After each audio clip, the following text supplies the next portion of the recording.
Rainfall, but the bucket's still empty. Clouds full, but the ground's still thirsty. Drip drop, hear the sound, but it don't reach me. Hands out, but the flow moving past me. Oh, water everywhere, but none for the street. Yo, feel it in the air, but nothing to drink. Dancing in the rain, still dry. Looking at the sky, that's why. Storm coming down all night, but we still gotta fight. Dancing in the rain, still dry. Clouds crying from the sky, but the tab don't reply, we just wait. I'm Sophia Reyes, reporting for Travel POV News. Breaking news out of Cuba. Russia has stepped in, sending fuel shipments to the island as the country faces a deepening energy crisis.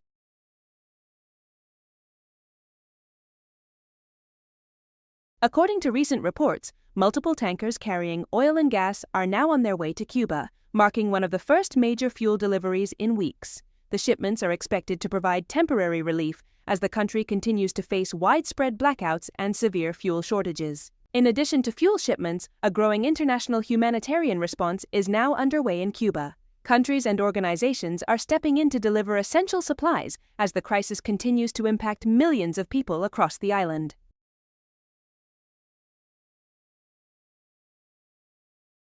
In other developments, protests are being reported across parts of Cuba as the ongoing crisis continues to impact daily life. Many of these demonstrations are taking place at night, as widespread blackouts leave entire neighborhoods without electricity. There have also been reports of confrontations, with authorities responding to some of these gatherings. The situation remains fluid as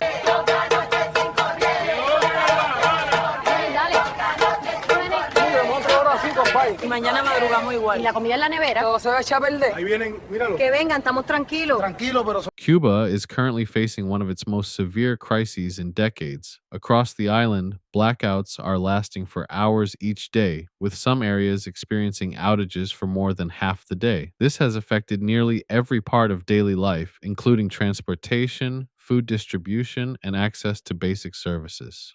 For many residents, even simple tasks like cooking or storing food have become increasingly difficult. At the center of this crisis is a severe fuel shortage. Cuba relies heavily on imported oil, and recent disruptions in supply have placed significant strain on the country's energy system. With fewer shipments coming in, power plants are unable to generate enough electricity, leading to widespread outages across the island. In response to the growing crisis, Russia has begun sending fuel shipments to Cuba.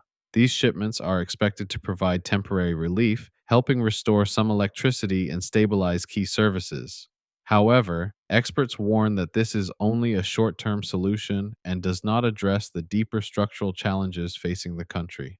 At the same time, international humanitarian efforts are increasing. Organizations and governments are delivering food, medicine, and essential supplies to communities in need. These efforts are helping many families cope with the immediate impact of the crisis, but they are not a long-term solution. As conditions worsen, protests have begun to emerge across parts of the country. Many of these demonstrations are taking place at night when blackouts leave neighborhoods in darkness. Residents are expressing frustration over daily conditions, including power outages and shortages of basic necessities. At the same time, international attention is increasing, with political leaders discussing potential next steps in response to the situation.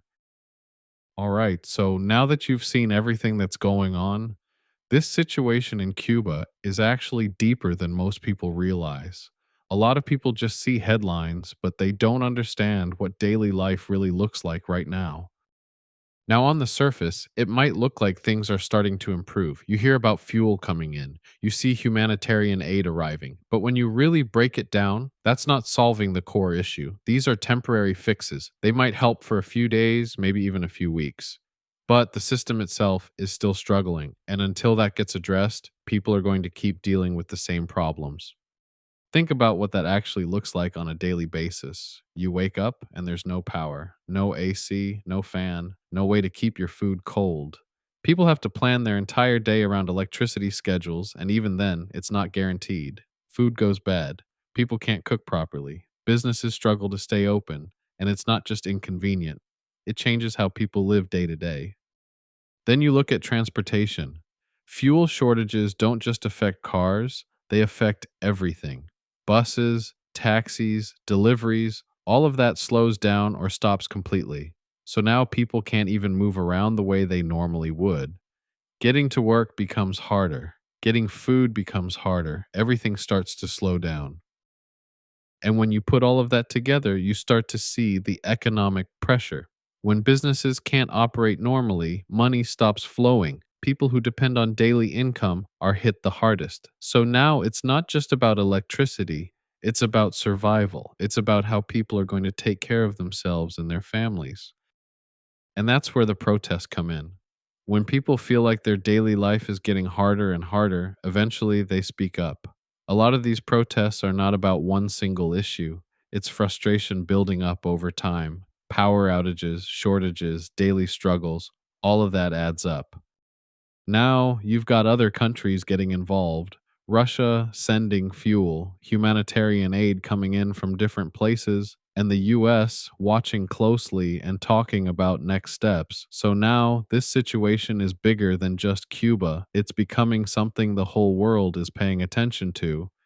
And when you hear statements about Cuba possibly being next after Iran, that adds another layer to everything.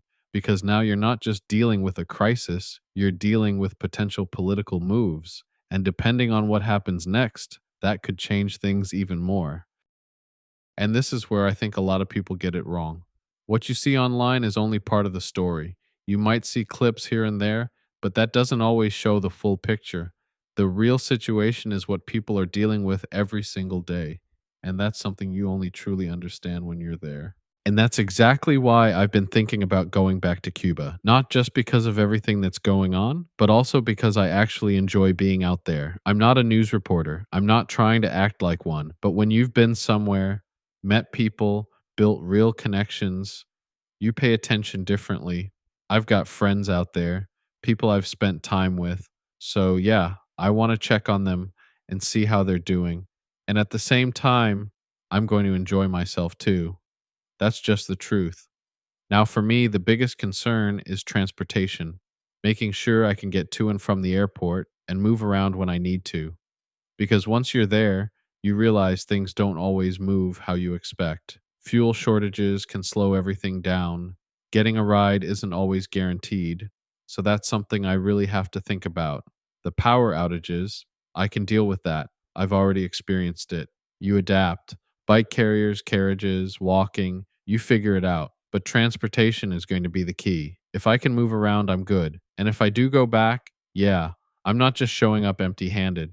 I'm planning to bring some supplies for my friends out there. Solar-powered chargers, flashlights, things that can actually help when the power's out. Nothing crazy. Just something to make things a little easier for them. At the end of the day, I'm going to go enjoy myself, check on my people, and show you what it's really like at the same time. So if I go back, I'm bringing you with me. But I want to know what you think. Would you still travel to Cuba right now, or would you wait until things get better?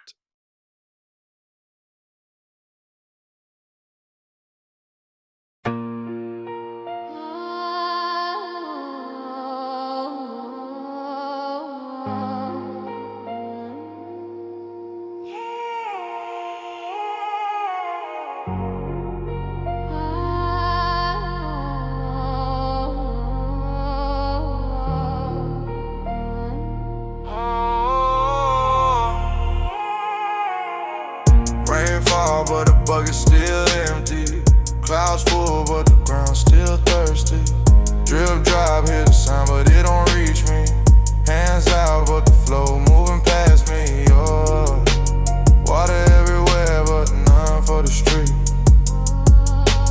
Oh, feel it in the air, but nothing to drink. Dancing in the rain, still dry. Looking at the sky, that's why. Storm coming down all night, but we still gotta fight.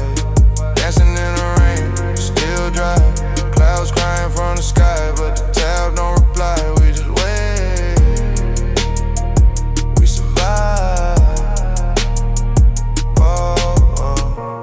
cold, yeah, the pressure been gone. Same story, just a different day drawn. City running, but the system all wrong. Hear the rain, but the water don't come on. Rain keep falling. We